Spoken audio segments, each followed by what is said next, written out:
Well, hello everybody, and welcome to another edition of Hit the Pacecar post Michigan International Speedway, where we had Denny Hamlin get win number 63 in an amazing tribute to Rowdy Bush. And we'll, of course, talk about that in a little bit. But as every week here on Hit the Pacecar, I am joined by my co hosts, essentially the Pacecar boys of Cory and Tyler. Tyler, how are we feeling today? Holding in there, man. Getting through this week, having another good one. That's all you can ask for. You're wearing the Denny Hamlin shirt and the host of our hat. Both of them had a fantastic weekend, I would say. Host of our almost got the hometown win. I know he wanted that win bad.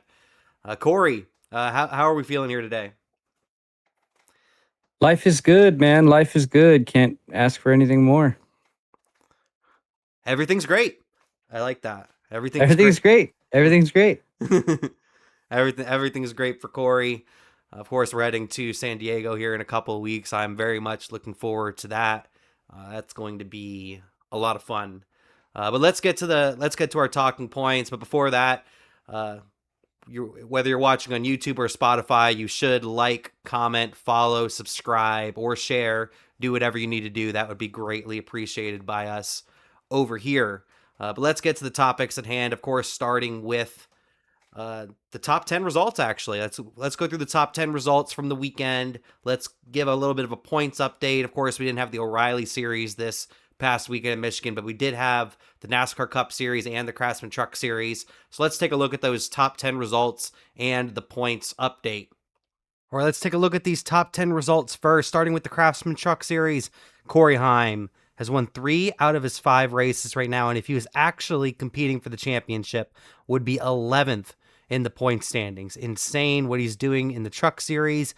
Caden Honeycutt just short of getting his second career victory. In third, Carson Hocevar was looking to get that home track win, couldn't get the job done. Lane Riggs couldn't get 3 in a row, but a top 5. His teammate, Chandler Smith, rounds out your top 5 and 5th.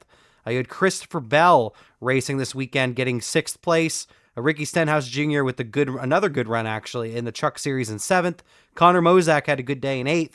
And then Jake Garcia and Tyler Ankrum, who are both flirting around that cut line in 9th and 10th. And then we look at the NASCAR Cup Series as the O'Reilly Series was off this week. We had 3 Toyotas leading this from 3 different teams. You had Denny Hamlin getting the victory. A fantastic run by Eric Jones. That Jones boy was awfully fast. So was his teammate John Hunter, who got taken out earlier in this event and had some damage. Didn't quite get the finish he probably wanted. Bubba Wallace getting third, a much-needed good run from Bubba, who at one point was second in the standings, was 15th in the standings entering this week, having a free fall over the last couple of weeks. Kyle Larson in 4th. Carson Hocevar able to sweep top 5s, getting a 5th place at his home racetrack. Daniel Suarez led laps and once again very competitive, getting 6th. Joey Logano with a much-needed good run. He's right around that cut line in 7th. Ryan Blaney with back-to-back 8th place finishes. Chris Buescher in 9th. And then Chase Briscoe end up rounding out your top 10. So let's look at the top 3 in points plus the bubble battle. In the Truck Series, Lane Riggs still leading the standings. Behind him is Caden Honeycutt, only 26 back. And then Chandler Smith in 3rd, 90 points back. And then we look around the cut line. We have Ty Majeski, 185 points back in 7th. Tyler Ankrum, 214 points back in 8th. Daniel Hemrick, 219 points back in 9th. And then in a tie for 9th on that cut line is Jake Garcia in 10th. And then just outside, you have Stuart Freeze in 11th in standings, 5 points behind Jake Garcia and Daniel Hemrick. And then you have Grant Enfinger, who's 18 points back of Jake Garcia and Daniel Hemrick. And then we look at the Cup Series standings as Reddick ended up wrecking out of this event, and his lead has shrunk quite a bit over the last couple of weeks with Denny running so well and Reddick getting into a little bit of trouble. Hamlin's only 51 points back now of his employee, Tyler Reddick. Third in the standings, you have Ryan Blaney, 157 points back of Reddick. And then we go back to the cut line. Chase Briscoe, 299 points back of Tyler Reddick. 14th in the standings, you have Shane Van Gisbergen, 314 points back of Tyler Reddick. 15th in the standings, Brad Keselowski, 319 points back. And then on the cut line, you have Austin Cindric, 337 points behind Tyler Reddick. And then we look at 17th in the standings. It's actually his teammate, Joey Logano, who's only 3 points behind Cindric, 3 points outside of the chase. And then we have Eric Jones moving up to 18th in the standings, only 18 points behind Austin Cindric. All right, now that we're done with the points, done with the results, let's get into our topics at hand, starting with the Craftsman Truck Series race. Overall, I'd say this was a very entertaining race. I feel like the Truck Series always puts on a pretty good show. I'm always pretty entertained by what we see in the Craftsman Truck Series. It was a good show from start to finish. And we had a driver in the field by the name of Cletus McFarland, who also was in the ARCA Menard Series race. Cletus, of course, has made a lot of headlines in the NASCAR world over the last couple of months with his arrival. He was also on DBC, Door Bumper Clear, with Dirty Mo Media this week, and that was honestly a really good listen, hearing his perspective on things. You had Downforce Danny. You even had the legendary Squirrel McNutt out there. Squirrel McNutt, a.k.a. George Siciliano, was also in the ARCA Menard Series race, able to snag a top 10. Cletus, though, I'd say overall had a pretty decent weekend. I don't know what you really expect, per se. He did get the pole in the ARCA Menard Series, which is insane to me. I know you don't really have, you can pretty much just full throttle it around that place in qualifying trim in the ARCA car, but still very impressive that he was able, that those bald eagles were soaring in ARCA Menard Series qualifying, because yeah, I can't believe he got the pole. Talking about Cletus, of course, definitely struggled in the race. I see in both the Truck Series race and in the ARCA Menard Series race, I feel like he's really just struggling with dirty air right now. Cletus is. He's struggling with dirty air. He's struggling riding around guys. He's great at saving a race car, though. I don't know how he saves the race car like he does. He has really good car control. He did have a couple of self spins in the Truck Series race, but he had that contact with, I think, Andy Jankowiak in the ARCA Menard Series race, and somehow didn't get totaled. I was very impressed by that. But he's just learning. He's learning. He showed good speed in Truck Series practice. Obviously, not really in the race. Finished laps down. Once again, he's just really just trying to figure it out. And overall, I would say I'm somewhat impressed with what he's been able to do, especially the speed he's been able to show, because he clearly has natural speed. He has car control. I think his biggest issue is he's a little. What does he call it? Chicken foot in it? What does he call it? I think that's what he calls a chicken foot in it. He's been doing that a little bit, or pussyfoot in it. I've said that before. Either way works. We've seen him. I feel like he's a little bit nervous as well, and he just really doesn't know how to react with the dirty air. I think he's really struggling with the dirty air and just racing around other cars, other trucks, and that's something he's just gonna have to learn. But for the car control portion, he has good car control, and for just his overall speed, for someone just starting out, I think he has good speed. He's also racing good cars as well right now. But I want to get the boys' thoughts on this. Cletus and his weekend, ARCA and the Craftsman Truck Series as a whole.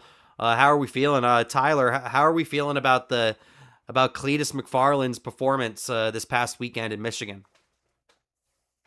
I mean, the man's definitely still struggling, right? But what do we expect? He hasn't been out there much. Hopefully, with this new car that he just bought, I think he got a Cars Tour car that he bought, putting some laps out on his track, just doing what he needs to do. That'll change some of the things he's got going on. But I'm excited to see him out there no matter what he's got going. So I feel like everybody feels about the same. I mean, he's one of the blue collar guys just living the dream. And that's what we all wish we could be doing. So I think that's part of the appeal for him. And I don't think it'll ever really matter if he's good or not.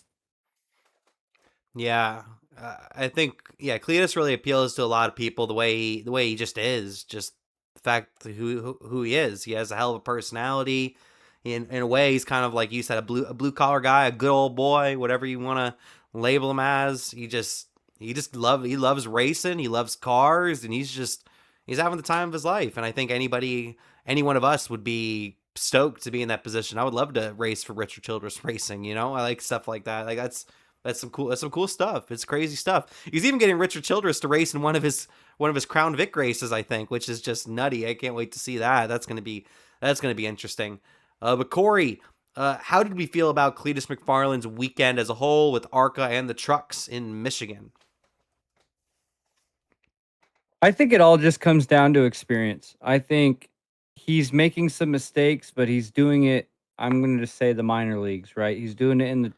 He's learning at the right pace. He just needs more laps. I think he had one mistake in ARCA that ruined another car's day, and finished, I think, 15th. And then in the truck series, he kept it clean respectfully, like he didn't wreck anybody. And honestly, I think that's all we can ask for. I think you said it's chicken footing it, but I think at the same time, he's so concerned with not trying to Yeah. wreck somebody else's stuff that he's just trying to race his own race. He's struggling in dirty air because, I mean, other than NASCAR, when is he racing on mile and a halfs or huge tracks like this? Probably never, right? So, like, No. this is his opportunity to get some race feel in, and we can't come in with like crazy expectations. I'm happy he finished on the lead lap in the truck race. I think that's kind of crazy. Like, with the minimum amount of experience he has, one in trucks and one on tracks that big, finishing on the lead lap is something to be proud of. Yeah, overall, I would say I was slightly impressed with what he was able to do. He clearly just doesn't have the experience to handle the dirty air, like you're saying. He doesn't know he has zero experience at the bigger racetracks other than like a Talladega or Daytona. So he doesn't really have experience at like the mile and a halfs or tracks like Michigan or Pocono or the Brickyard, like these really big old like left turning tracks. They're not quite ovals, but left turning tracks, I guess you could say. And yeah, he's just learning. He's just learning on the fly, and I respect it. And he, like you said, with the truck series, he did spin himself out, I think, twice, but he didn't wreck anybody. And I think that's like you said, and he said that multiple times as well. He's just trying to not ruin somebody else's day because he's just out there to learn.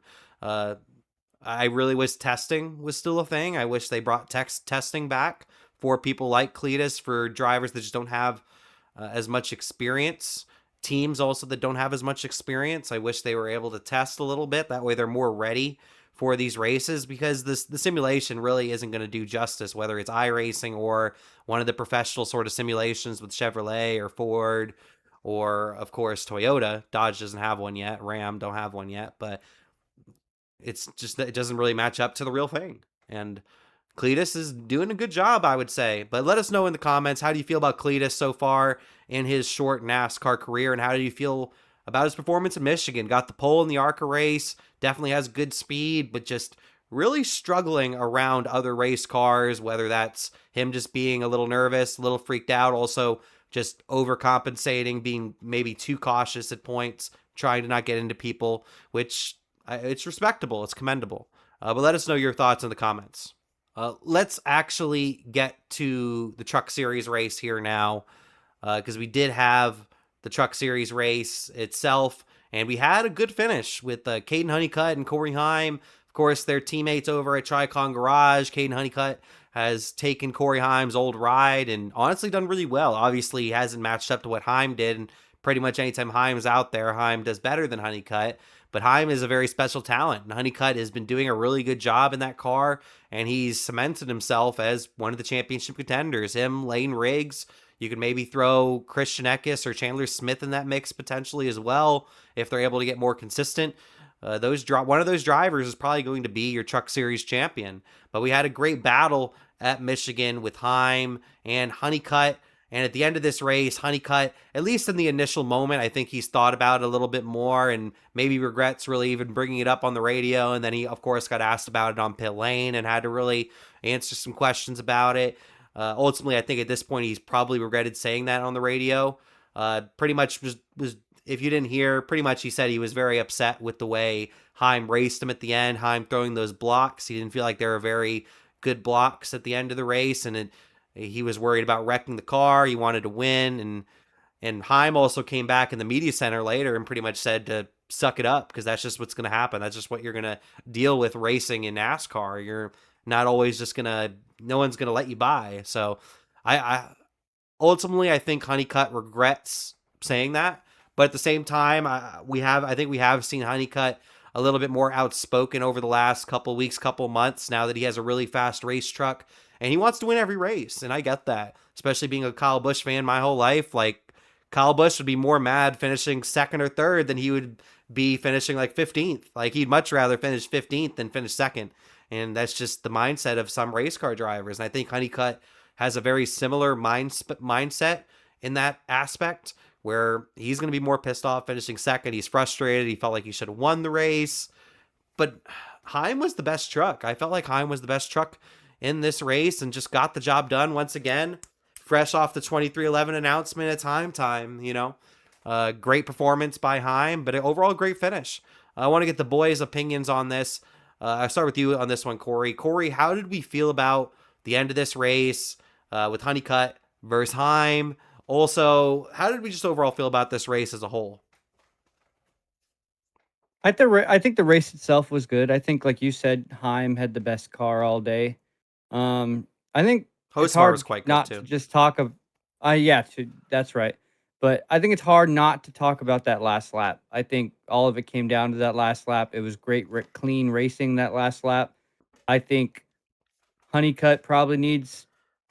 It's kind of crazy to say this. It's situational awareness with what he said on the radio versus rather than situational awareness on the track. Like, he didn't wreck his teammate. He raced his teammate like a teammate should. Yeah. But at the same time, he's not in that series full time. You are. And he's going to try to beat his old car. You're driving his old car. Like, that's something in the back of his mind. It's always going to be. And I agree with what you said. Like, maybe he probably regrets saying it. I mean, he probably instantly regretted saying it, getting out of the car.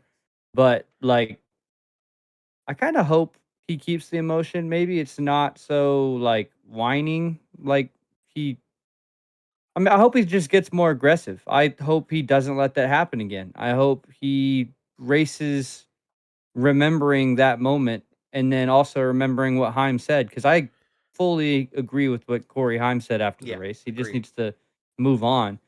But honestly, he should take that as, like, take offense to that in a good way and race more aggressive, because you gave him leeway this time, but don't give him leeway the next time. And if he tries to block you again, move him. You gave it to him once, don't do it again.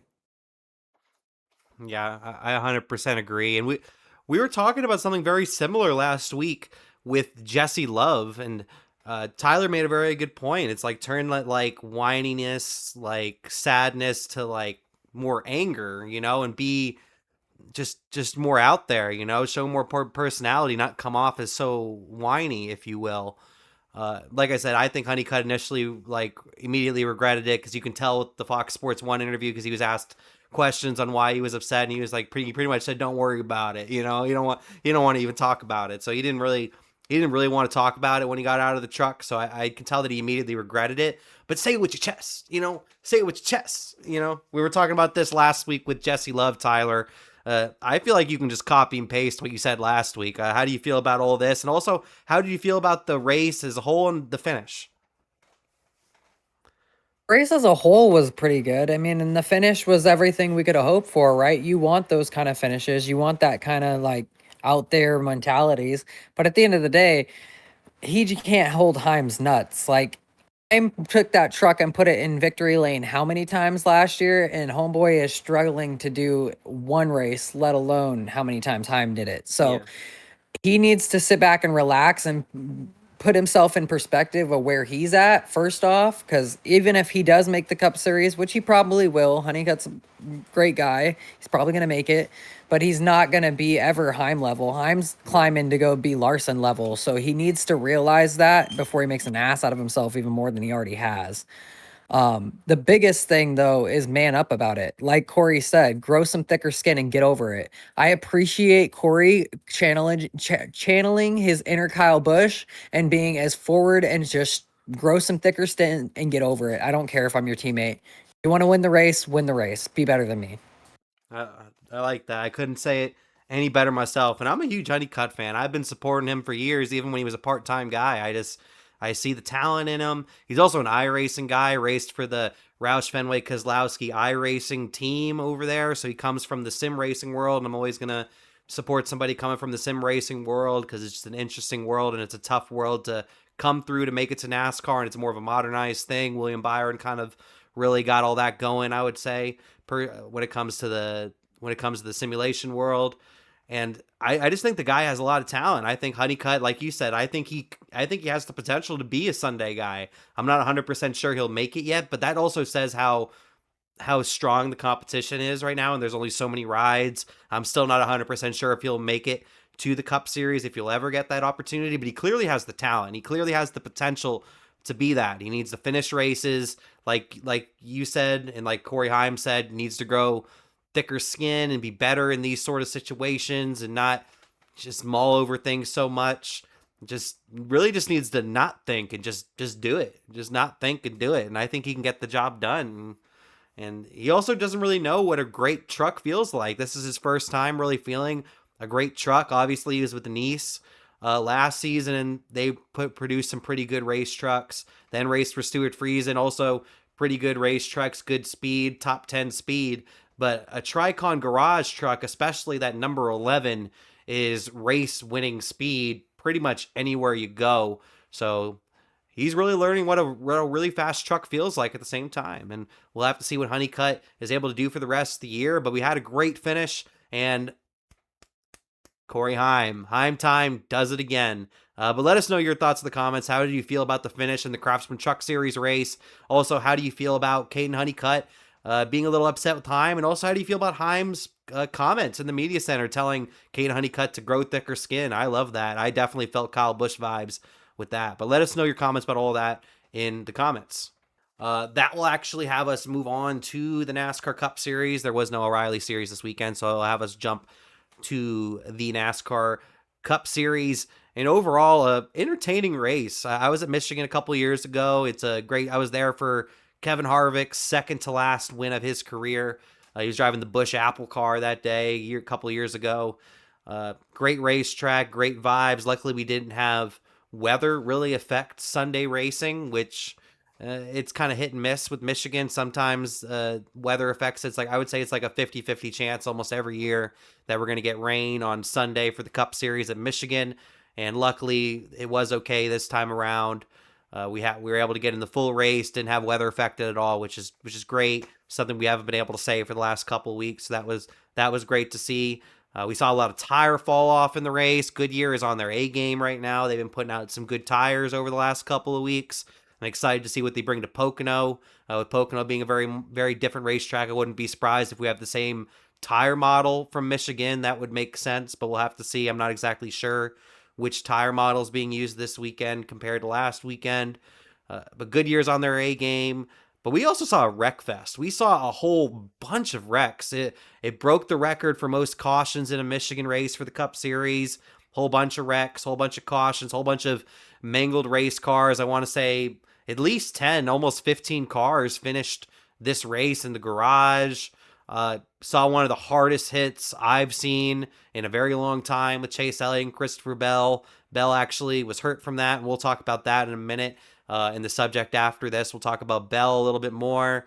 But just overall, a very entertaining race. Obviously, Hamlin took over the end of this thing, but a very entertaining race. I couldn't tell who was the best car. Chevy was strutting their stuff throughout the day. Elliott and Larson had great speed. Bell had good speed, obviously. Briscoe, he struggled a little bit, to be honest, but his other Joe Gibbs Racing teammates of Ty Gibbs and Hamlin obviously had great speed. Hocevar, I know he wanted that win. At points, I thought he was going to win the race. It was overall just a fantastic race, and that's kind of what I expect from Michigan. Michigan always puts on a good show, great speeds, but I definitely didn't expect the wreck fest that we got. And I'll start with Corey on this one. Corey, how did we feel about this race? We had tire fall off. We had a whole bunch of wrecks. We had different leaders throughout the day. It's different guys really taking over. How did we feel about the race for the Cup Series at Michigan? I enjoyed it. I mean, I don't think anyone here hopes for cautions. I think it's always entertaining, but I think there was just the right amount to make it even more entertaining and not hurt the product. I know there was a lot. The restart with Hocevar and that whole situation that took Reddick out, that was probably one that wasn't needed, but definitely made it more entertaining. And you had the topic of Hocevar's at it again, you know? He was at it. But the race was good. I enjoyed the race. It really is the Toyota and Hendrick show right now. Whoa, I mean, I Spire. think this year. Oh, and Spire. Yep, I said that. My bad. Forgot about Suarez and Hocevar's wins, Yeah, but don't forget about I Suarez. just feel like the man, it feels like it's the same top 5 this year for a lot of the race. I mean, you're having the Chevy start to show up, but it's just the Denny Hamlin, Tyler Reddick show this year. I think counting Dover, they've won 9 out of like 16 races so far, which I think is insane. And yeah, I mean, I'm glad Chevy and Hendrick are starting to show up and be more consistent. I think Denny kind of had a blessing with the 2 wrecks that happened that took out Tyler Reddick, Christopher Bell, Chase Elliott.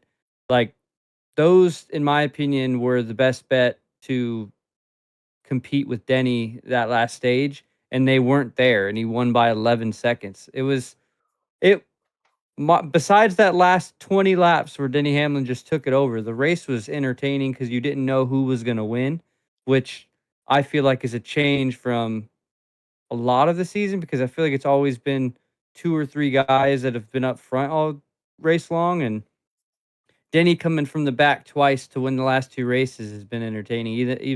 Even if you're not a Denny Hamlin fan, it's awesome to see someone come from the back and win a race. And at the beginning of the year, we would be saying that that can't happen in this car, and yet Denny's done it twice in a row. Yeah, Denny's pulling it off. He has great speed right now. He's really humming right now. He's on a roll. He has all the momentum on his side. I still think he's in his prime. It sounds like he might retire at the end of next year. That's what it sounds like at this point. Maybe even this year, and we'll talk about that more in a little bit. But I really do think he has like 5, 6 more years in him. I really do. I think he has so much more in him, but he wants to retire on top. I get that. I understand that.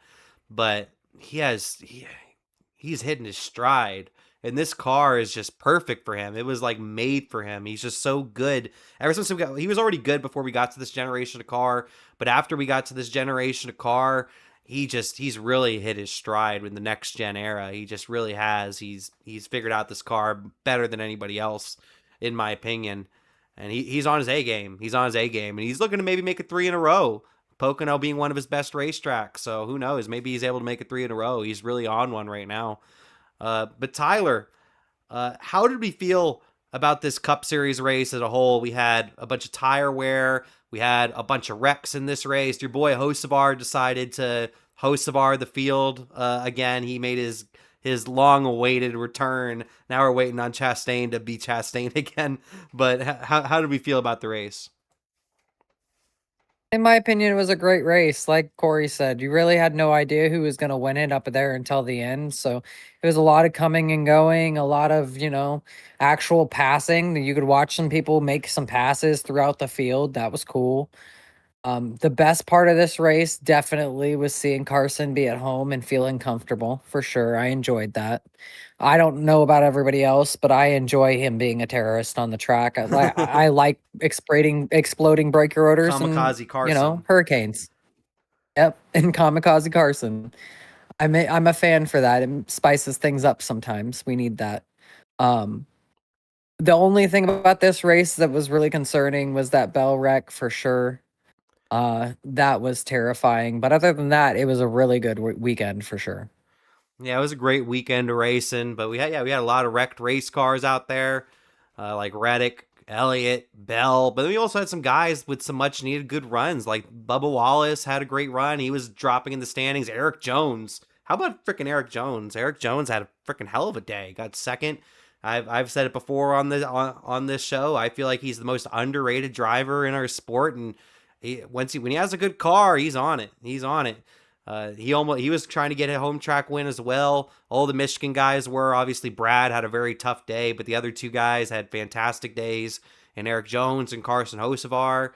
Just overall a great day of racing, I would say, on Sunday in Michigan, in Brooklyn, Michigan, in those Irish hills. But let us know your thoughts in the comments. How did you feel about the Cup Series race at Michigan? All right, we mentioned one of the wrecks that we had in the race in the previous topic. We briefly went over it, but we had a very hard crash with Christopher Bell and Chase Elliott. And Luckily, both of them just hopped out of their cars immediately, but we had a very hard crash into 3 and 4. They had to red flag the race to repair the wall. I don't know if they had a replacement wall. It seemed like they didn't. So that's why they did that. In my opinion, I think that luckily nobody hit it again. In my opinion, if somebody hit it again, that could have gone really bad. I thought that was a very dumb move on NASCAR's part. I understand them doing it. They probably didn't have a replacement wall, which would mean they would either end the race right there or they would make the race for tomorrow because they're not able to repair the wall they wanted to per se. So I understand it, but if another driver crashed in even close to that fashion into that exact same spot, I think that could have been really bad. I think that could have been really really bad. But luckily nobody else crashed into that spot, so it ended up being okay. But one driver that wasn't okay was Christopher Bell. He did get out of the car pretty quickly. He didn't even seem to be moving gingerly. It was probably just the heat of the moment sort of thing. He didn't feel anything at that moment. But he ended up fracturing his left wrist in the accident. And before you even question, he is going to be racing this weekend. He has been confirmed and approved by doctors and Joe Gibbs Racing to race this upcoming weekend at Pocono. I'm not sure exactly what they do. They're probably going to get some sort of specially made cast for him to race that number 20 car, very similar to what Martin Truex Jr. went through years ago, probably about 10 years ago at this point, maybe even more now, where Martin Truex had to get a little cast on his arm, especially made cast. That way he was able to race with a very similar issue. So I see something like that happening for Bell. Wouldn't be surprised if there's some sort of driver on standby. Probably will be Brent Cruz, I would have to imagine, with him coming up through the ranks. But yeah, Christopher Bell does snap his left wrist. But luckily, that's all it was. That was a really bad crash. I think Bubba came over the radio and said that was the scariest crash he's ever seen. It was one of the scarier crashes I've seen. So much speed at Michigan, such a hard hit. But luckily, Bell and Elliott, for the most part, are okay. Bell obviously snapped his left wrist and probably has some sort of bruising, and I would assume Elliott has some sort of bruising. It was a very hard hit. Elliott even went over to Bell afterwards to pretty much say he's sorry because Elliott looked like to me Elliott was just losing the race car and just completely overcorrected it into Bell in probably the worst spot on the racetrack. Just a quick second decision ended up being a wrong decision on Elliott and a big mistake by Elliott. But Elliott was man enough to immediately walk over after the crash and apologize, so that is definitely appreciated. But I'll start with Tyler on this one. Tyler, how do we feel? That accident was freaking gnarly. That was a gnarly wreck. Luckily, everybody for the most part is okay. Bell is going to have to be a tough son of a bitch at Pocono, for Pete's sake. Not a great track, Pocono, to have a broken left wrist, especially with that tunnel turn.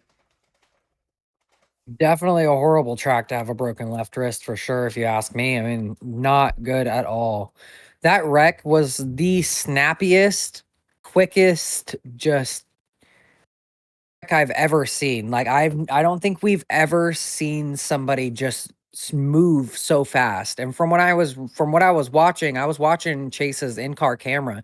That was the first time that Chase had gotten really low like that. That was the first time that he'd experienced his car actually snapping loose. So like it was just crazy timing. Like that whole thing was something I don't think anybody could like recreate if you tried because of how it happened. And the way he hit that wall was just ow. Like I've never seen the passenger side window explode out of somebody's car like that. Like full piece just gone from pressure. Like that is insane to watch. Yeah, an insane hit for sure. And I saw that side window flying out and ended up cutting off a part of Larson's antenna, for Pete's sake. That is just that's crazy. That was a gnarly wreck, but it also shows how great safety has come along when it comes to NASCAR with the stuff in the car, with obviously the next gen has became a lot safer. When it was initially released, the next gen I honestly did well for the most part with wrecks like this. It was kind of the lower impact wrecks, especially to the rear bumper where it was even worse. But luckily, this car has gotten better with safety, the insides of the car with Han's device, all that stuff, the safer barriers. Like, if that wreck happened 30 years ago, I don't think Christopher Bell would have lived. I don't even know if Elliott would have lived. They both might have went in one crash, to be honest with you. It's crazy how far safety has come. That says a lot, which is awesome. And yeah, just hard hit. I'm surprised they were able to keep on going after that. But Cory, how did we feel about this gnarly wreck we saw between Christopher Bell, Chase Elliott? What does it say about safety, and of course Christopher Bell's toughness? It was vicious, man. That wreck is easily the hardest wreck I've ever seen live. I think I can't remember one I saw in the moment and I was just like, "Holy crap. I hope they're okay." Like it was vicious, gnarly, like you said. If we had the same safety standards as we did 30 years ago, I don't think either of them would be alive. And that with that wreck, I think NASCAR deserves huge props for being concerned about safety. I mean, I know this car hasn't really been the safest, but they've moved to this car for safety. And man, that wreck was insane. There's not really any better way to describe it. I'm just, as a NASCAR fan, doesn't matter who you're a fan of, that type of incident scares you. And the fact that both of them got out of the car as quick as they did was the biggest relief I think we've all had on Sunday. And the longest Man, I just can't really say anything other than that wreck was scary. Like, just looking back at it and seeing the in-car cameras and seeing how instant it went from racing to in the wall. And Bubba Wallace said it the best. Like, that's the scariest wreck I think we've seen in a long time. Yeah, I would have to agree with that. I mean, there's only been so many like this is like obviously there's the ones where drivers get airborne and go into the fence and stuff, but just straight on like hitting a wall. Let me think. Like some of the hardest hits I've Also, probably. What's up? keep in mind this isn't Talladega or Daytona. This is Michigan. Yes, Yeah. it's a fast track, but like you're going to compare it to Daytona and Talladega. That's how vicious of a wreck it was. Yeah, it was a very vicious wreck. There's been a number of vicious wrecks I'd say over the years of somebody just like hitting the wall. Like one of the first ones that comes to mind is one that almost ended a career of a future 7-time champion, Jimmy Johnson at Watkins Glen. I'll always remember that, him going flying through the sand and going into the tire barriers, and luckily he just hopped right out of the car. Elliott Sadler of Pocono. I know Tyler remembers that one. Elliott Sadler at Pocono into the inside wall. Jeff Gordon and Jimmy Johnson at Pocono in turn one. I remember those. Those are hard hits. Cody Ware at Chicago Street Course a couple years ago.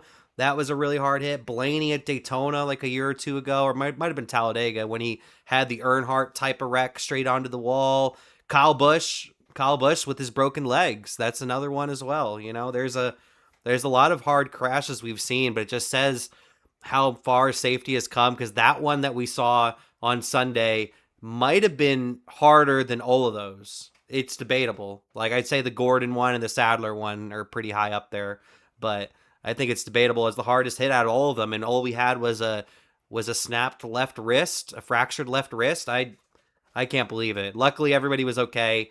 But let us know your thoughts in the comments about Christopher Bell's toughness. He will be racing, or at least attempting to race at Pocono this weekend. Maybe you'll have a standby driver by the name of Brent Cruz, maybe somebody else, who knows.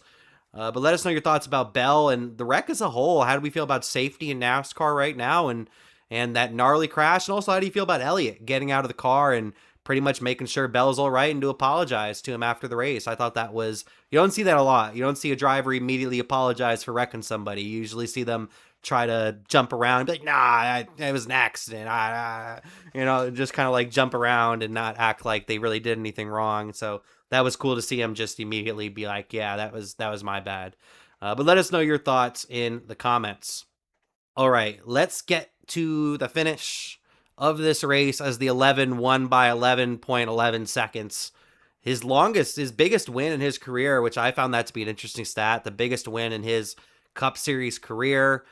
Denny Hamlin able to get the job done. Of course, he had a great tribute to Rowdy, which I'll talk about here in a second. But first, talk about Hamlin's race. He had to once again start at the back. Clearly, clean air meant a lot. Clean air is always king, I feel like, in this car. Like we saw it, for example, with Suarez. Suarez got the lead, and he was able to pull away. Suarez, I wouldn't say had a winning car, but he had a top 10 car, maybe even a top 5 car. And once he got the lead, he was able to check out. And Hamlin, I had the best car all day, was unable to get to the front. I definitely think Bell and Elliott and some of those other guys, Reddick, I think they had good race cars too. But I think Hamlin had the best car. He had the best car in traffic.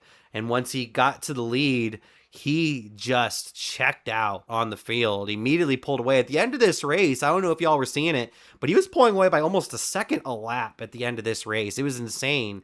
I couldn't believe what I was watching. I knew he had great speed, but I didn't know he had that good a speed, because he that last run was like 40 something laps, and he was able to make over an 11-second gap over that time. It's insane. It's insane what he was able to do at the end of this race. Gets the victory, and then has a very touching tribute to Rowdy. I've noticed with Hamlin's not one of those. He will show emotion on camera and on the mic. I'm not saying he doesn't, but when it comes to touchy-feely sort of stuff, he tries his best to keep himself contained. I can tell when he got initially out of the car that he was either crying or really, really felt some sort of way. Doing burnouts with that Kyle Busch flag.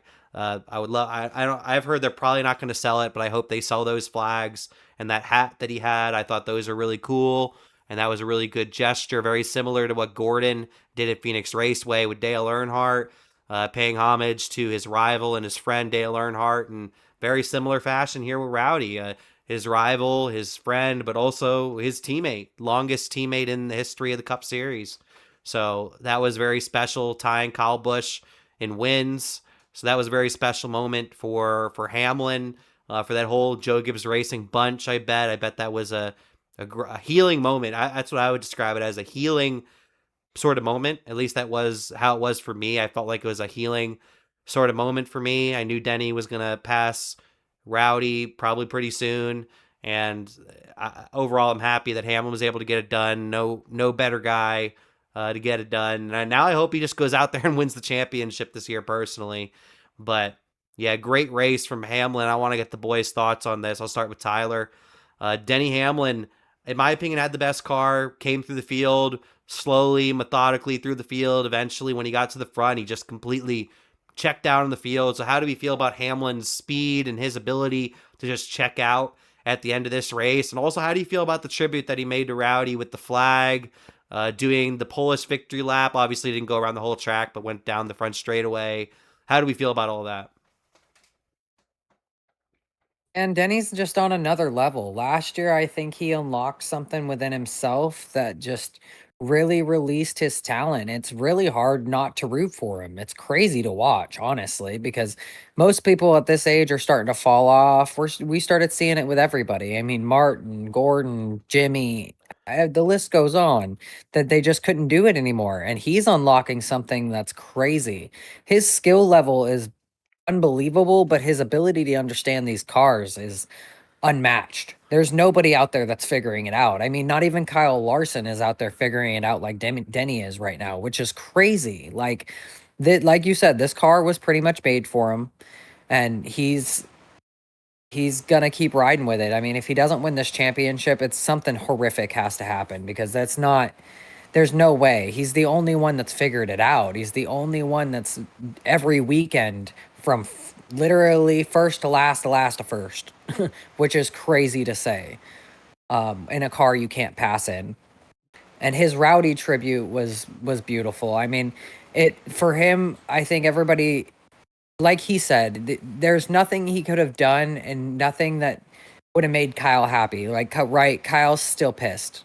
Kyle's somewhere pissed about him having more wins than him. There's nothing that makes that okay. And I think that was the best tribute, was him reminding everybody, Kyle's not fucking happy about that. Like, period. There's no, oh yeah, Denny passed me. It's okay because it's Denny, and he was nice about things. Like that, no, that none of that matters.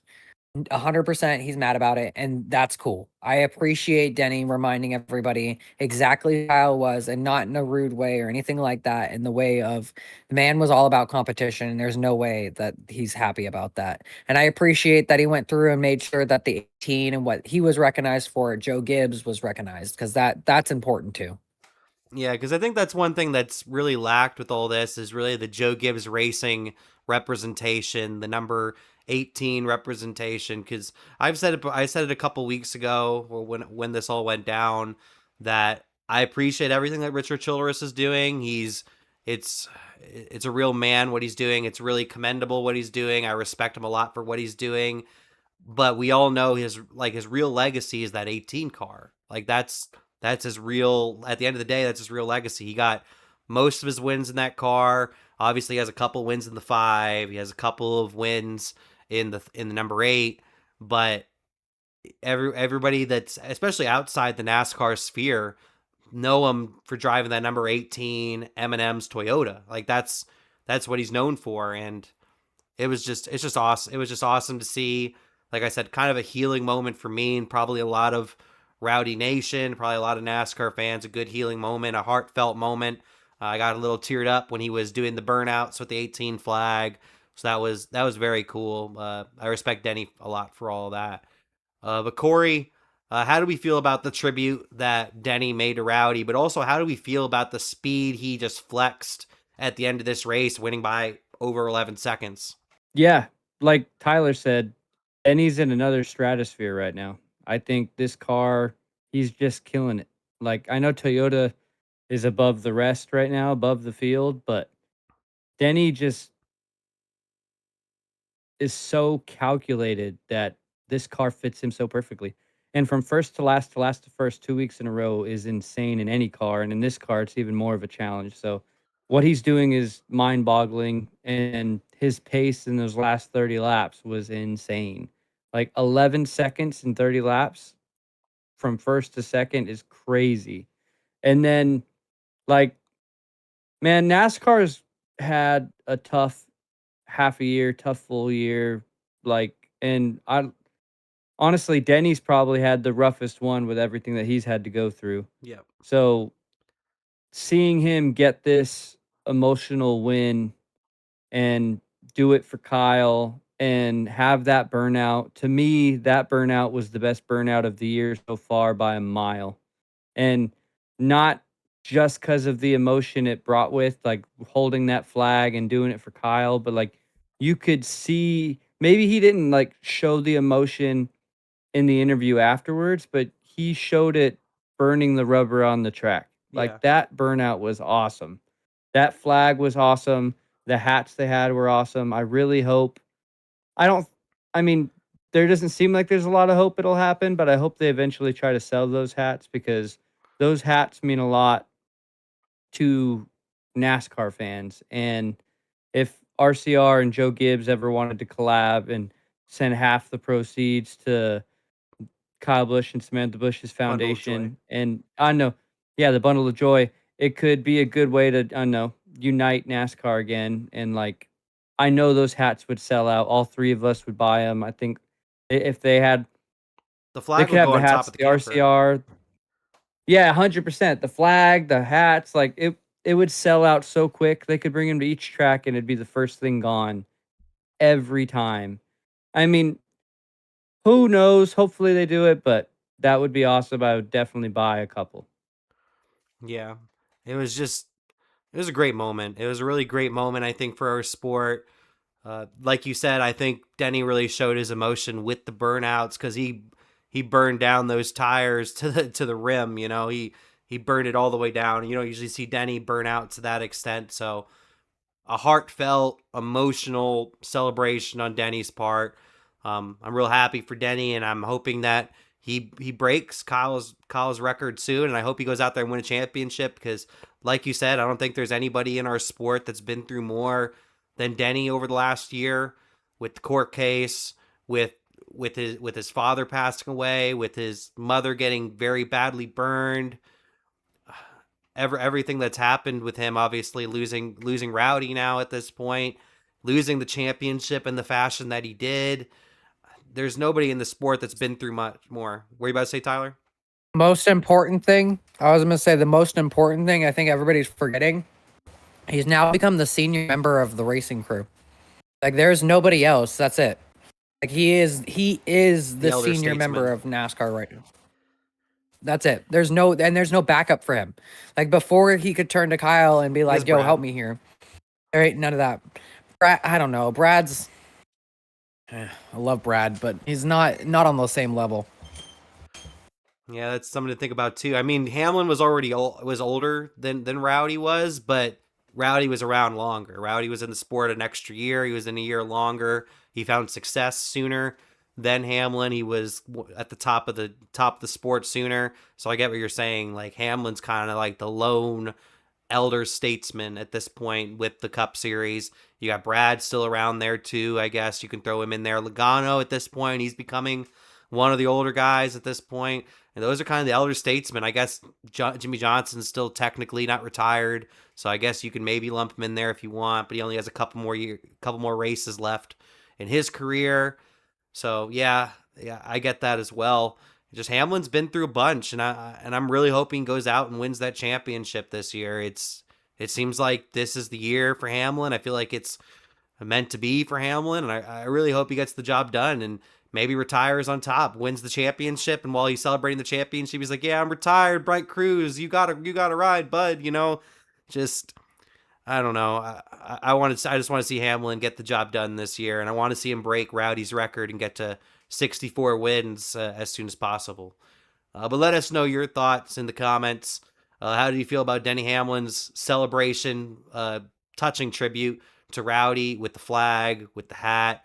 Very touching tribute. And also, how do you feel about his overall strength in this race and the way he was able to finish this race with authority, winning by over 11 seconds? Let us know your thoughts in the comments. Winning back to back, Denny. He's on a streak. He's on a streak for sure.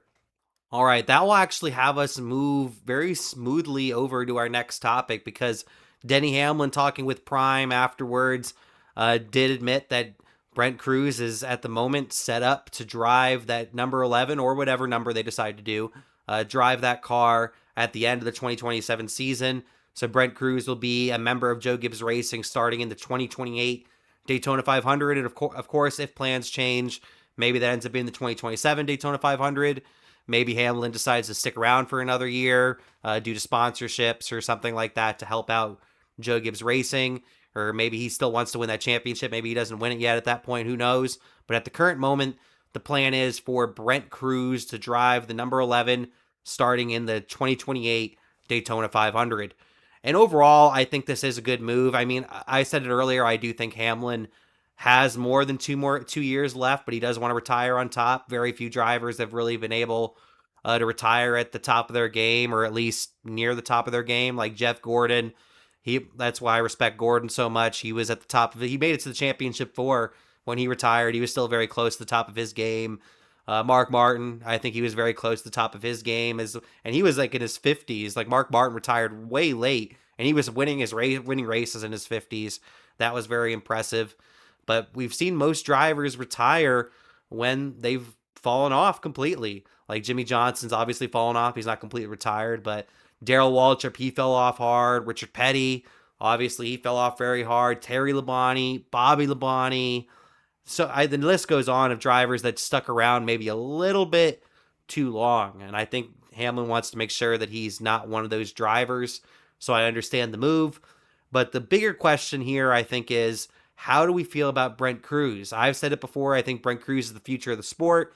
I think years from now, every single year, it's going to be Brent Cruz versus Zilich versus Heim versus Hocevar, maybe a couple other guys competing for the championship year in and year out. I put Cruz on that level. He's a natural talent on the road courses. He's been racing road courses for his whole life because he raced go-karts for many years.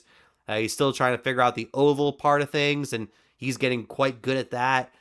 He just needs to maybe finish a race and get a win. I know his first win is coming very soon. He's already gotten it a couple of times. I'll start with Tyler on this one. Brent Cruz looks like he's going to be driving for Joe Gibbs Racing starting in 2028.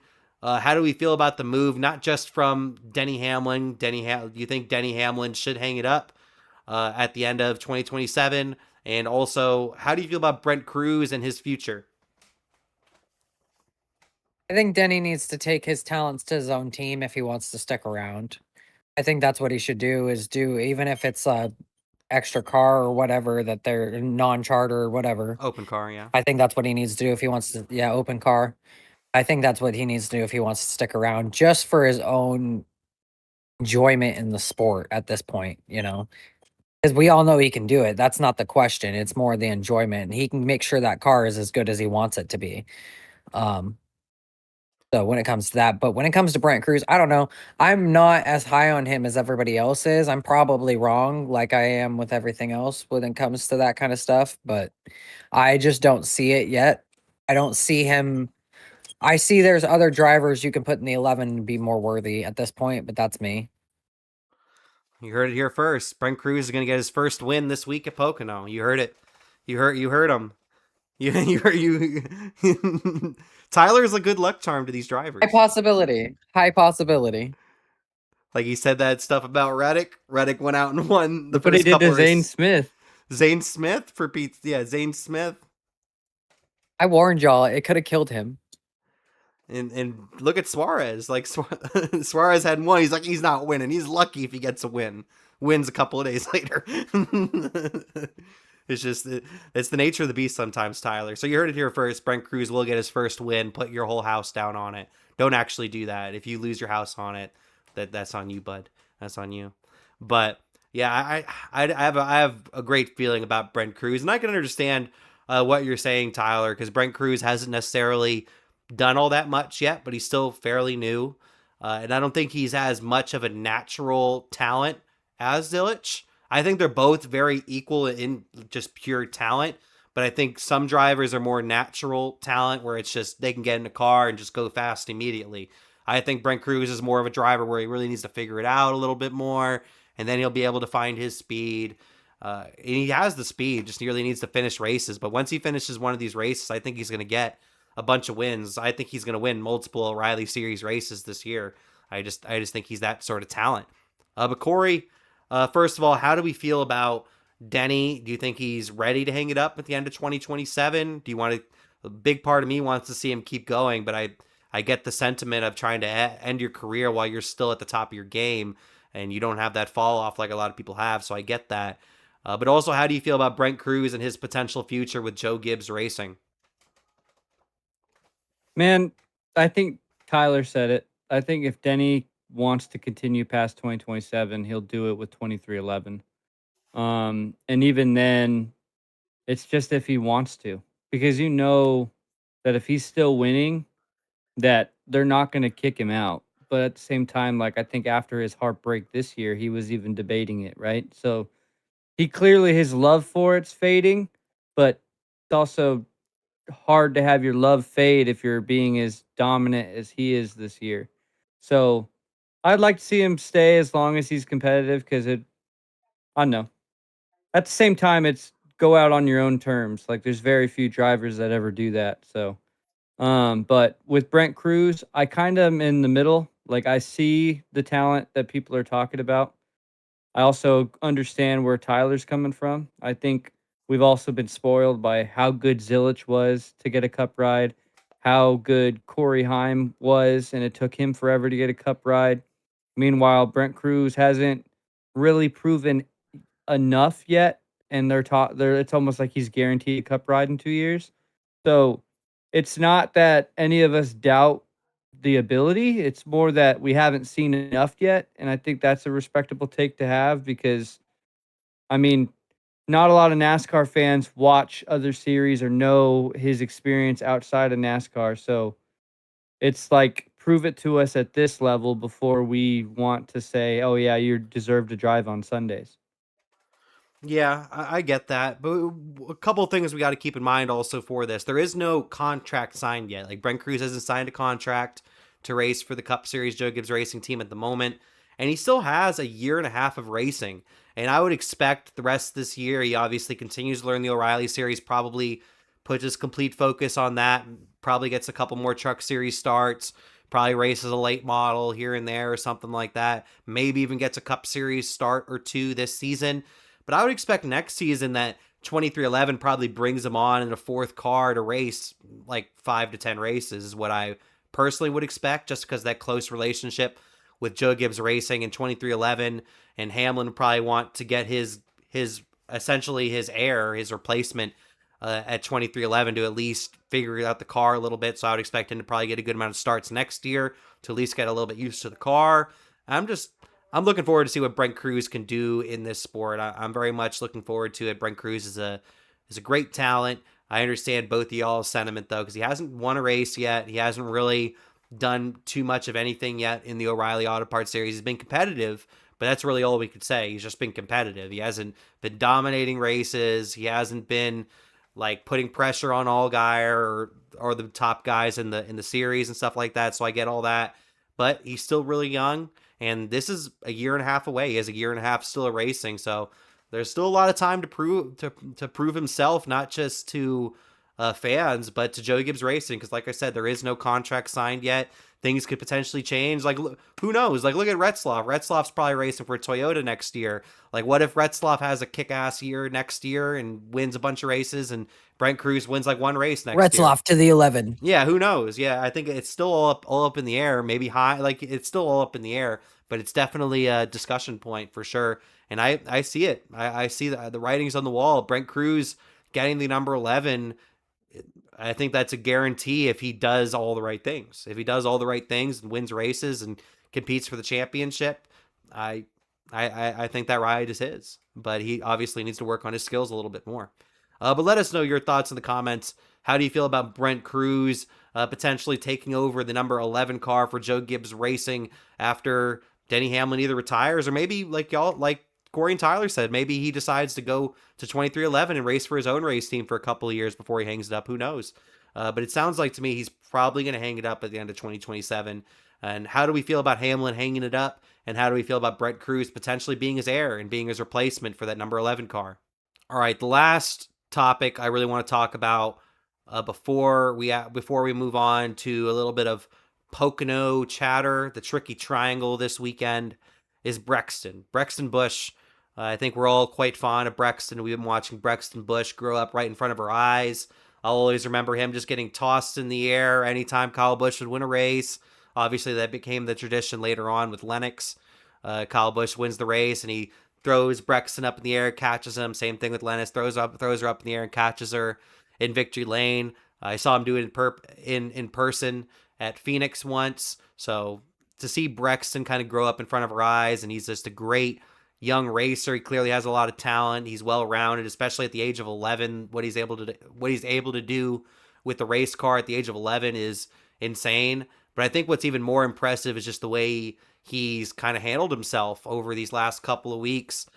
He showed, I think it was earlier today, it looks like he was actually waving the green flag and checkered flags over at Charlotte Motor Speedway, where they were doing a summer shootout event. His grandfather, Rowdy's dad, Tom, was actually leading the field to this green flag in the number 51 car. Very, very cool moment there.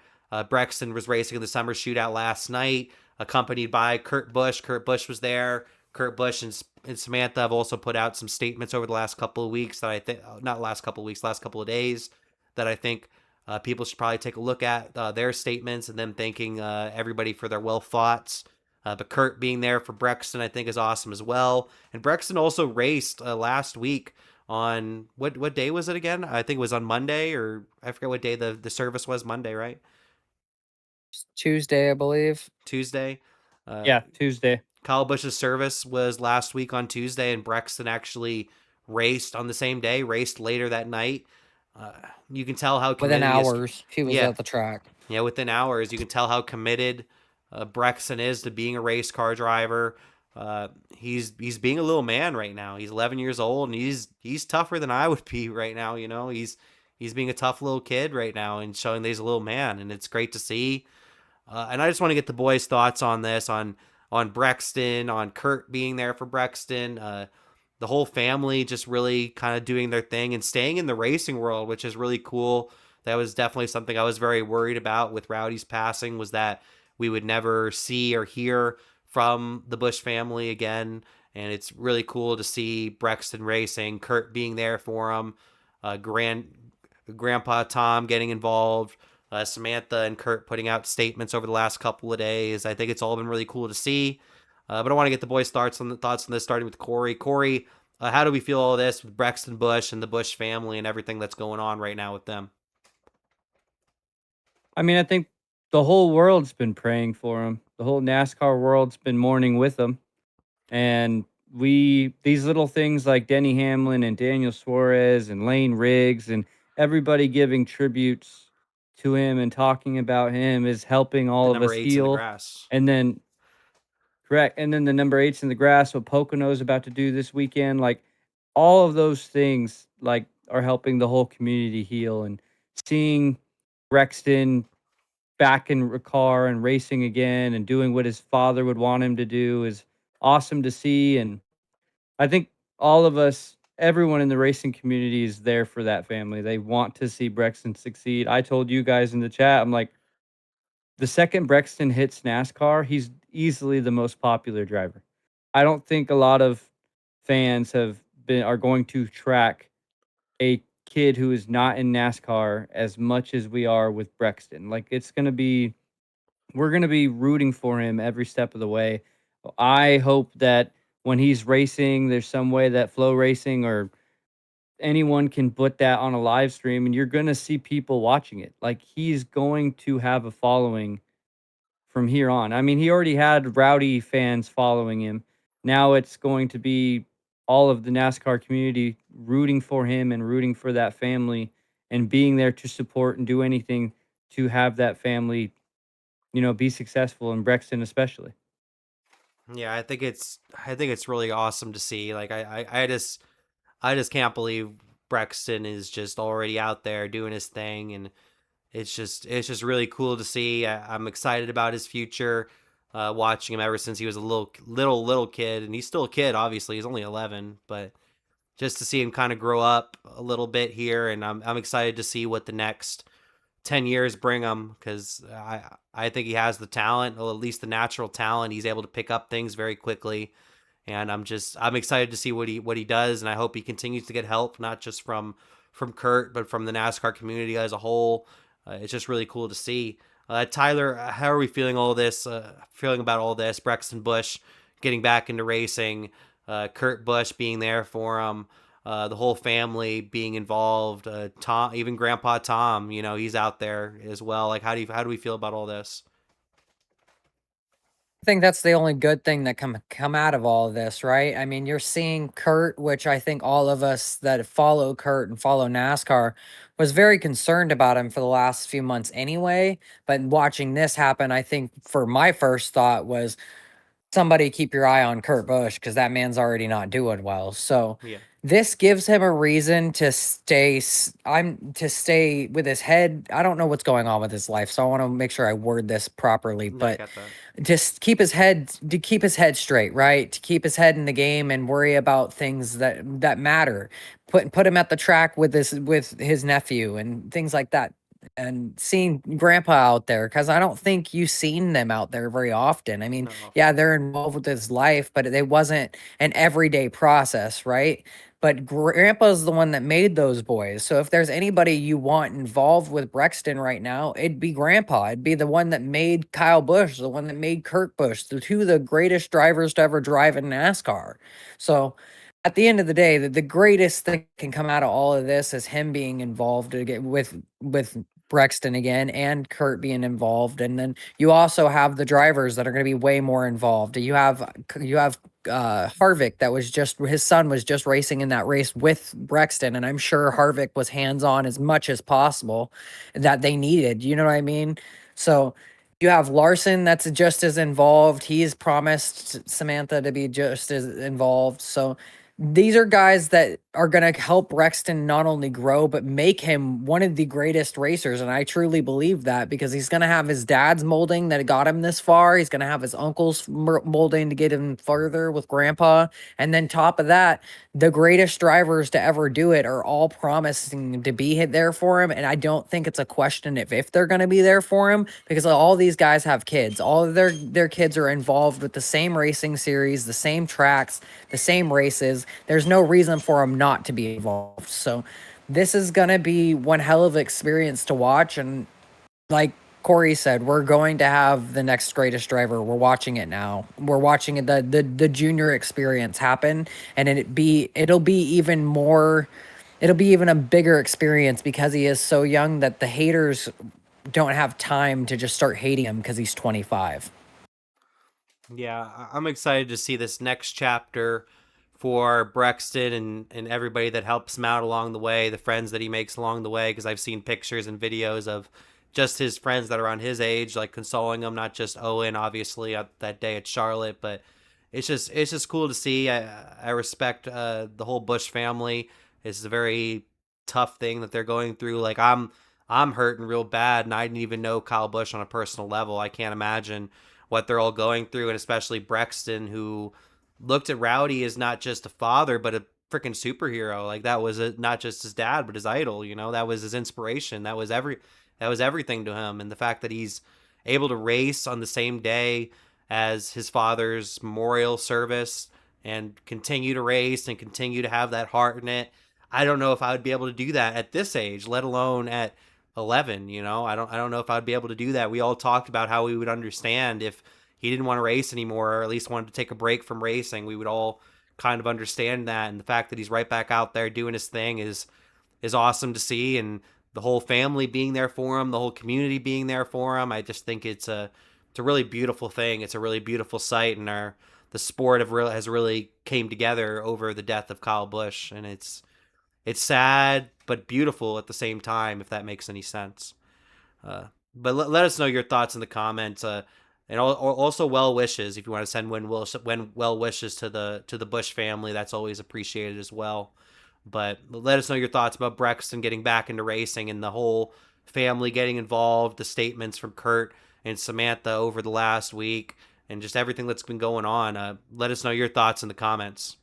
All right, this will actually have us move on to our Pocono part of the discussion. Let's preview Pocono a little bit.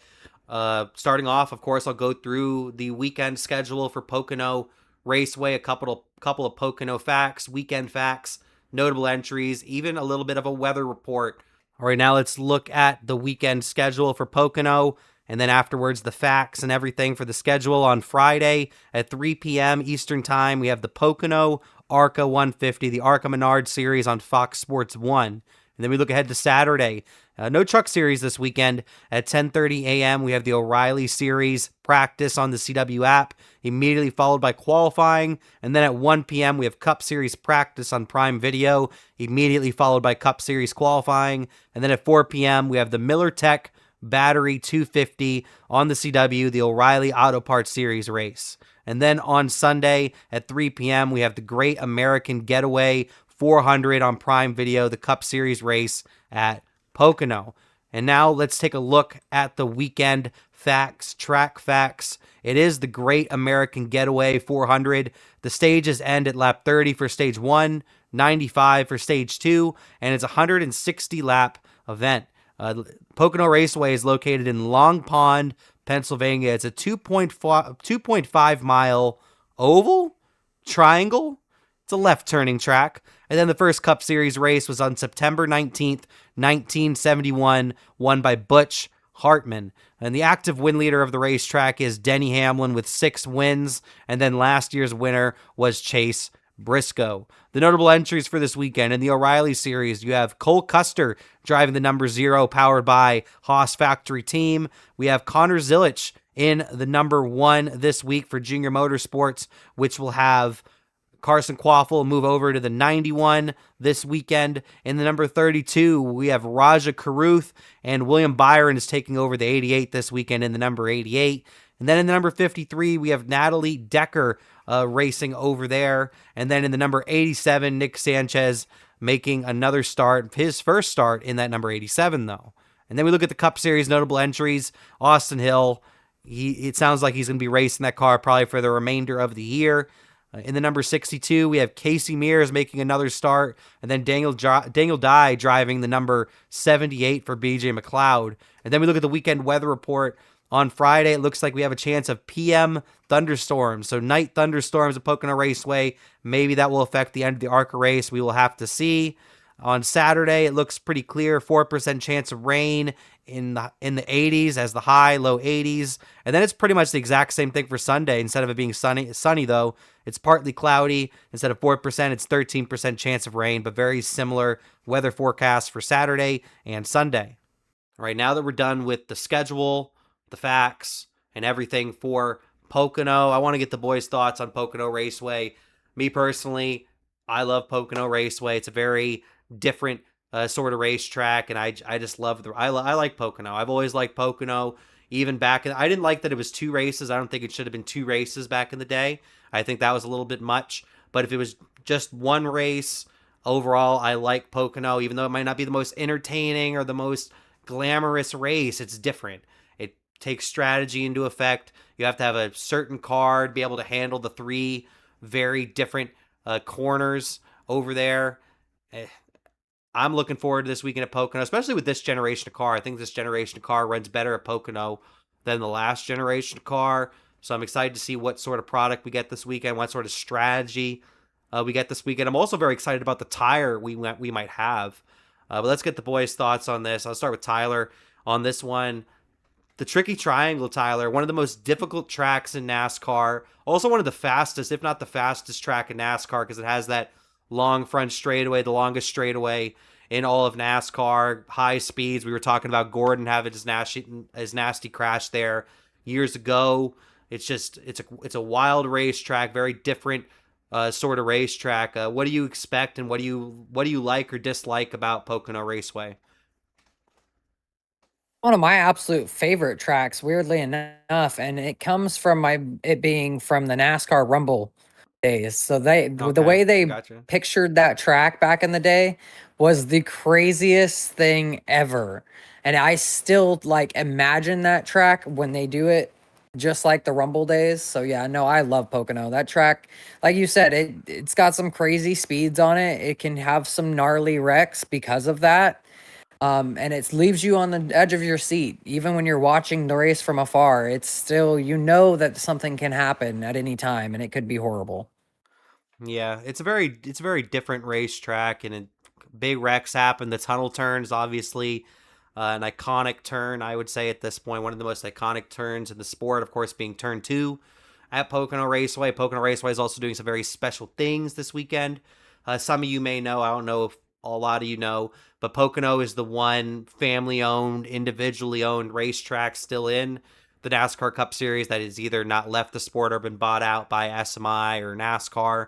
Every track in the Cup Series is either owned by Speedway Motorsports Incorporated or by NASCAR itself, except for Pocono. And they're doing a lot of special things for Rowdy this weekend. They painted the start finish line saying Rowdy on the start finish line. They did a Rowdy billboard. They even have like a little mural with some pictures of Rowdy's wins at Pocono Raceway. So Pocono's doing some special stuff for Rowdy, which is cool. I forgot to really ask you about that, Tyler. But how do we feel about like everything they're kind of doing for Rowdy for this upcoming weekend? It's super cool, man. They're gonna be the ones that go the furthest out, like you said, which is it's upsetting in its own right because you'd think the NASCAR owned tracks would do a little bit more, but it's cool to see that the one owned track that's privately owned is actually going full out to do everything they can for them. Yeah, they're really going all out for him, which is just really commendable and respectable. I was at Pocono Raceway last year. Fun racetrack, cool environment. I wish I was there this year with everything they're doing for Rowdy. I thought that would be really cool. But yeah, Pocono's a good racetrack. I hope everybody has a great time there. Fun environment. Wouldn't say it's a party atmosphere like a Michigan or a Talladega, but it's definitely a fun atmosphere. A lot of people out there having a good time. It's also have your family sort of environment there too. The infield there is freaking huge. Oh my gosh. Took a year to get through that infield. It's insane how big it is. But it should be a good time this weekend. I'm looking forward to the racing that we potentially get at Pocono this weekend. But Cory, I put it to you now. How do we feel about it? First of all, everything that they're doing for Rowdy this weekend at Pocono Raceway, but mainly, how do we feel about Pocono Raceway as a whole? What do you like about it? What do you not like about it? Let me know. Everything they're doing for Rowdy is awesome. I feel like they're only showing, I mean, 70% of what they're actually going to do. There's probably so much more that the fans that are going to be there are going to see and witness. And even what we can already see is awesome. They're going above and beyond any other track has gone so far. And that's what they should do. It's an icon of the sport that suddenly passed, and we're all still mourning and all still thinking about. Like, so seeing the remembrance and the tributes and everything that they're doing is awesome. And the track itself is underappreciated in my opinion. I think it's an iconic track. It's not a Daytona 500 track, but it's the Tricky Triangle. It's its own beast, you know? Like Hmm. that racetrack is fun to watch because even if it's not close racing, everyone's spread out, there's runs and you can pass. It's not easy to pass, but you can see who has fast cars and who doesn't. You can see somebody in 20th pass up to 10th and like just take the runs as they come. And I don't know, it's a tricky track and it's fun to watch. It's entertaining to watch. I think it's a pure racers track. And yeah, I'm excited. I can't wait to camp there one time. I want to see it in person. Yeah, Pocono is a cool track in person. It's also a really just beautiful area. Pocono Raceway being in the Pocono Mountains, it's a really beautiful area. The environment's really fun there. Like I said, it's not like a party like a Michigan or a Talladega. There's definitely people out there partying, and you can, if you really look, you can find the party for sure. But it's also a very family sort of environment. It's a really nice, well kept. It's a very well, probably the most well kept facility, if that makes sense. Just really pretty. Like everything's just well put together. You can tell they really care about the people that come in there. Everything's just done really well. They have party. They have not parties, but well, they do. There's parties in the infield, but they have little concerts in the infield as well. I think they're probably going to have some concerts probably this weekend in the infield. So just a good environment at Pocono. I would recommend anybody, if you're in the area, go to Pocono Raceway this weekend. If you can camp, do that. That would be freaking awesome. But yeah, Pocono Raceway this weekend. Let us know your thoughts about Pocono in the comments. How do you feel about it? What do you like about it? What do you not like about it? Is it one of your favorite tracks, least favorite tracks? Have you been to Pocono before? Let us know your thoughts in the comments. All right, it's time to get to the finisher of this show. And of course, the finisher is the weekly picks. Let's look at the updated weekly pick standings after 17 races on the season. Cory, able to get 2 straight wins, weekly wins, I should say. Of course, he won the race itself last week at Nashville with Denny Hamlin, but he also won this week. He won this week, but not the race itself. But he did get a top 5 with Kyle Larson, giving him 2 bonus points, plus getting the weekly win, getting him 3 points. So a total of 5 points for Cory this week, upping him up to 51 points so far on the year. He's second in the standings. Tyler ended up getting a top 10 with Ryan Blaney, so he did get the bonus point for that. But he also finished second out of all of us, so he got 2 points for that, getting 3 points for the week, so that gets him to 47 points on the year. And then I picked Chase Briscoe, who did get me a top 10, got to the top 10 at the very end of this race, giving me a bonus point plus the 1 point for finishing last. So I got 2 points this week, getting me 58 points. Tyler also did make his Hail Mary bonus attempt this week, and honestly, looked like it was going to work out. Zane Smith was going to get a top 10, top 5, had great speed, ended up wrecking out in this race. So Tyler was unable to get any points for that attempted Hail Mary bonus with Zane Smith. Still, nobody has gotten any points from a Hail Mary bonus except for Cory at Atlanta earlier this year with Carson Hocevar, who got him 2 points, with Hocevar getting a top 5 at Echo Park Speedway earlier on in the year. So just to update the points one more time, Tyler has 47 points in last, so he'll be picking first. Cory is second in points with 51 points.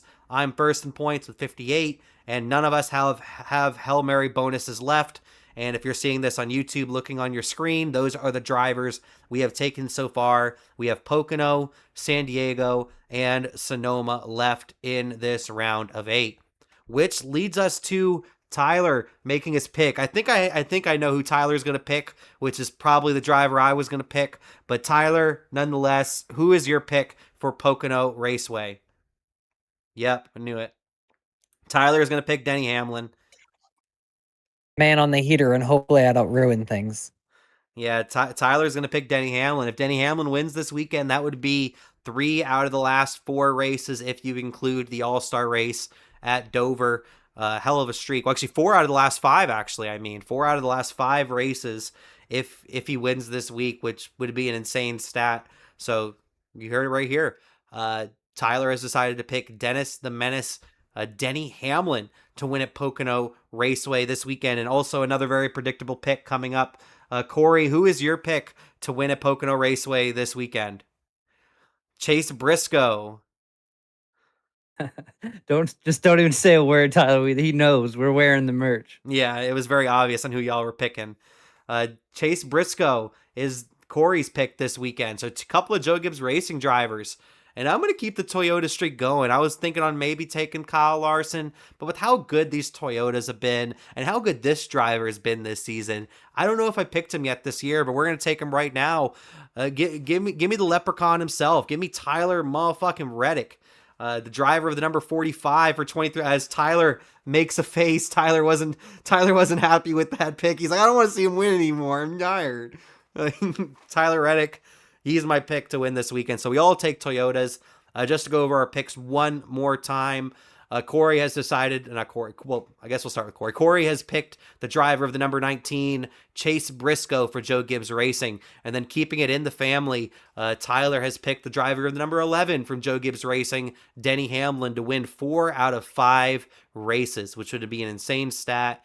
And then I have picked the driver of the number 45 who drives for Denny Hamlin, Tyler Reddick, racing for 2311 Racing. But let us know in the comments, who is your pick to win at Pocono Raceway this weekend? Okay, that will do it for actually this week's edition of Hit the Pace Car. Whether you're watching on YouTube or listening on Spotify, we would appreciate a like, follow, comment, subscribe, share, do whatever you need to do. But before we head out, I got to send it to the Pace Car boys for last word. Tyler, anything you got to say to the people before we go? By the way, a hurricane's coming. A hurricane is coming. He's on the time 100 most influential sports members. Only 3 NASCAR people are on that. Much deserved, and he sold in the most short amount of time the most Lionel cars since they've partnered with NASCAR since 2010. So just so you know, dude is killing it. He is killing it. He is killing it. It also helps to have some badass paint schemes too. He always has a great paint scheme. That Chili's scheme is sick. I really hope Chili's comes back, because that's gonna suck if Chili's never sponsors him again. If anybody has an extra Chili's car and wants to donate it to me, please. I don't have $400. Donations are open. The donation box has been opened. They're gonna send you a little one. They're gonna send you the 164.